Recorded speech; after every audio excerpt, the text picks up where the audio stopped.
अस्सलामु अलैकुम वरहमतुल्लाहि वबरकातुहू। आज के सबक का उन्वान है अल्लाह के रसूल।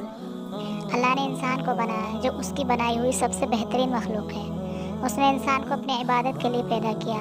इबादत का और ज़िंदगी गुजारने का सही तरीक़ा बताने के लिए बहुत सारे नबी और रसूल भेजे।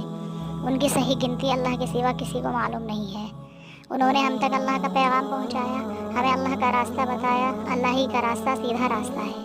जो सीधे रास्ते पर चलता है वही कामयाब होता है। अल्लाह ताला ने बहुत से नबी और रसूल भेजे। दुनिया में सबसे पहले नबी हज़रत आदम अलैहिस्सलाम आए।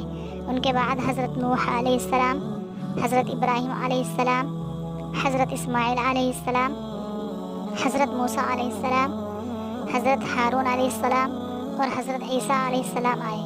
ये सब अल्लाह के नबी हैं। और सबसे आखिर में हज़रत मोहम्मद सल्लल्लाहु अलैहि वसल्लम आए।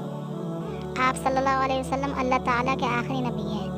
आप सल्लल्लाहु अलैहि वसल्लम सब नबियों के सरदार हैं। आप सल्लल्लाहु अलैहि वसल्लम के बाद कोई नबी या रसूल नहीं आएगा।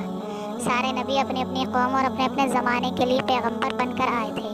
हमारे नबी हज़रत मोहम्मद सल्लल्लाहु अलैहि वसल्लम तमाम दुनिया के लिए नबी और पैगंबर बनाकर भेजे गए। आप सल्लल्लाहु अलैहि वसल्लम का बताया हुआ तरीक़ा क़यामत तक के लिए है। सबको इसी तरीक़े के मुताबिक ज़िंदगी गुजारनी है। यही अल्लाह की रज़ा का रास्ता है। आप सल्लल्लाहु अलैहि वसल्लम तमाम दुनियाओं के लिए रहमत बनाकर भेजे गए हैं।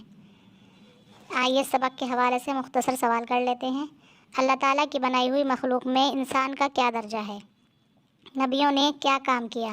सबसे पहले नबी का नाम बताइए। सब नबियों के सरदार कौन हैं? सारे नबी किस कौम के लिए बनाकर भेजे गए?